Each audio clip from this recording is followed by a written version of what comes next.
Cerca de 50 anos depois do lançamento de O Sol é para Todos, a escritora Harper Lee surpreendeu todo mundo lançando Vá, coloque um vigia.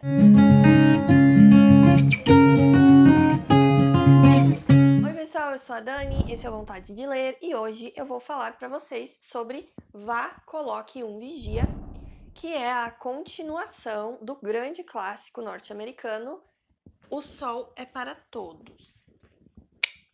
Já temos um vídeo aqui no canal falando sobre O Sol é para Todos e falando também um pouco mais sobre a escritora, a Harper Lee, e o quanto a vida pessoal dela, né, as experiências reais da vida dela, inspiraram essa história. Então, se você ainda não assistiu, dá um pause aqui nesse vídeo, assiste lá, depois você volta aqui. Até porque a história sobre a qual nós falaremos hoje, ela é uma continuação meio que direta daquela história.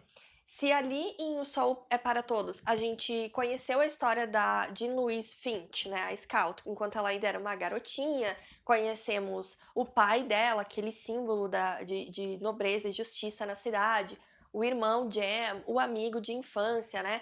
Então, vocês imaginem a felicidade dos fãs dessa história, né, dos fãs da autora, que tinha ficado em silêncio aí por quase 50 anos, sem nunca mais lançar nenhuma obra. Imagina a expectativa de todo mundo quando ela anunciou em 2015 que ela ia tirar do cofre essa super continuação. De fato, ela prometeu surpreender o coração dos fãs e ela conseguiu fazer isso, né? Conseguiu deixar todo mundo mais uma vez agarrado nas páginas do livro dela. Aqui em Vá, Coloque um Vigia, a gente vai retornar a Maycomb junto da Scout. Agora ela é mais conhecida como Jean Louise mesmo, porque ela já é uma moça de 20 e poucos anos. A gente vai descobrir logo de início que ela está retornando a Maycomb, porque ela agora adulta mora em Nova York, ela foi para a cidade grande buscar aí os sonhos dela de se tornar escritora, muito como a própria Harper Lee, né? E ela tá voltando a Maycomb, então, para fazer uma visita para a família dela. O pai dela, o Atticus, ele já tem mais idade, ele tá sendo cuidado pela tia, Alexandra, que a gente já conheceu lá no primeiro volume. Ela volta aqui e com esse reencontro das duas volta muito dos conflitos que elas tinham desde a infância da Jean Louise, que eram relacionados aí aos modos, né? Tanto o modo de pensar, quanto de agir, quanto de se vestir da Jean Louise. Então, todas essas questões de o que é esperado do comportamento de uma mulher, né, a questão da feminilidade, tudo isso volta à tona aqui com esses conflitos, né? A personagem ela vai voltar para a cidade, então já é um pouco com medo, né, do que ela vai encontrar lá, porque começa a voltar na cabeça dela as experiências que ela teve, né?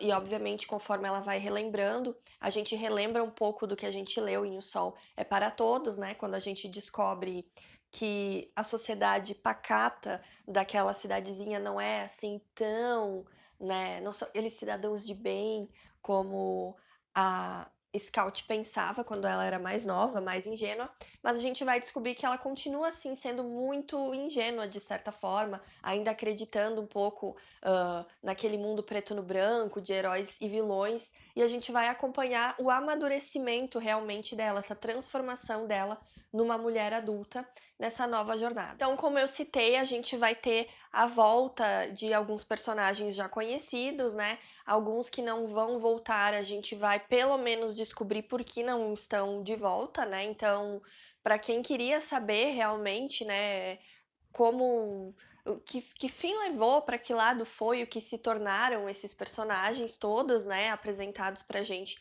no primeiro livro, podem ficar tranquilos que a gente vai saber sim o que foi feito de todos eles, tá? Além disso, a gente vai conhecer alguns personagens novos e eu dou destaque aqui pro personagem do Hank, que é ele é uma espécie de estudante pupilo do Atticus, né? Como eu comentei, né? O pai da Jean Louise, ele já é um homem mais de idade. Ele continua ainda com o escritório de advocacia e ele tem esse pupilo dele, né? Que tá estudando ali para se tornar advogado. É um menino que respeita muito o Atticus, um homem, né? Respeita muito o Atticus, quase como um pai, assim, para ele, um mentor. E é o interesse amoroso aqui da Jean Louise, né? É o namorado dela. E ela fica muito feliz de revê-lo e tal, mas é aquela coisa, né? Como ela vai ser vista na cidade? É uma coisa que ela já tá temendo, porque ela já era meio considerada meio esquisita, né, quando era criança. Então imagina agora adulta, uma mulher independente que foi buscar a liberdade, a independência dela na cidade grande, retorna usando calças, né, uma coisa mas que pra época que ainda era muito tabu, né? Até essa simples questão da vestimenta dela já levantava meio que um, né? Então ela tem ainda esse receio de ser vista como uma estrangeira na sua própria cidade natal, né? No meio ali da sua família.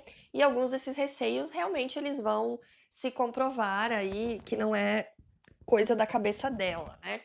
Outro personagem que vale a pena mencionar que aparece aqui é o tio Jack, que é um tio da Jean Louise, que não, a gente não sabe muito dele, eu nem lembro se ele é citado. Se ele for citado é só muito rapidamente no Sol é para Todos.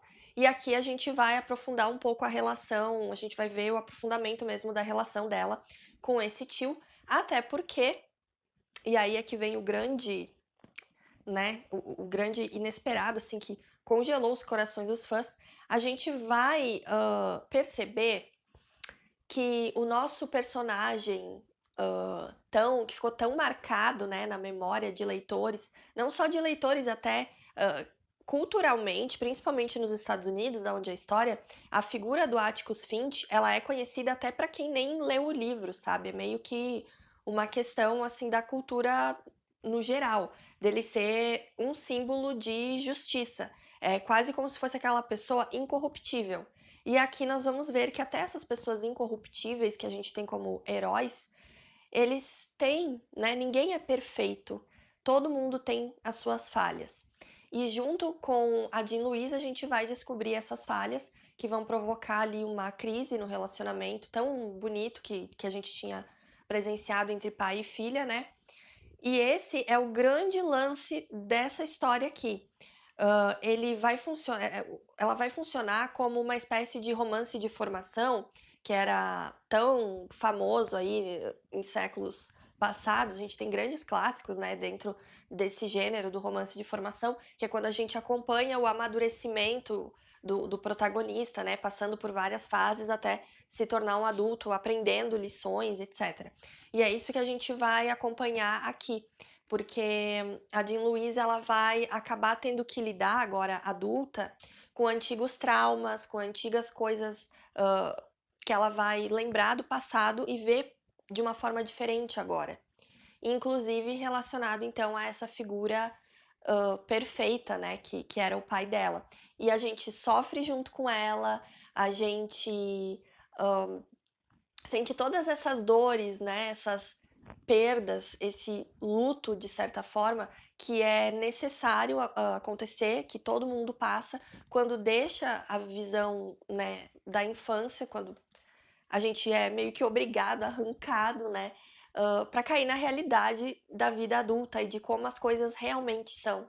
Porque por mais que a gente tente ficar fantasiando, né, quando a gente cai na realidade, reconhece as pessoas e percebe que todo mundo tem qualidades e tem defeitos, isso pode causar, como aqui no caso de uma filha olhando para um pai, isso pode causar até uma crise de identidade, assim, né? Então, mais uma vez, a Harper Lee consegue trazer temas muito importantes, né? A questão racial é trazida novamente aqui, principalmente porque nos anos 50, que é quando se passa aqui a história, novas leis de segregação estavam sendo anunciadas nos Estados Unidos, causaram alvoroço.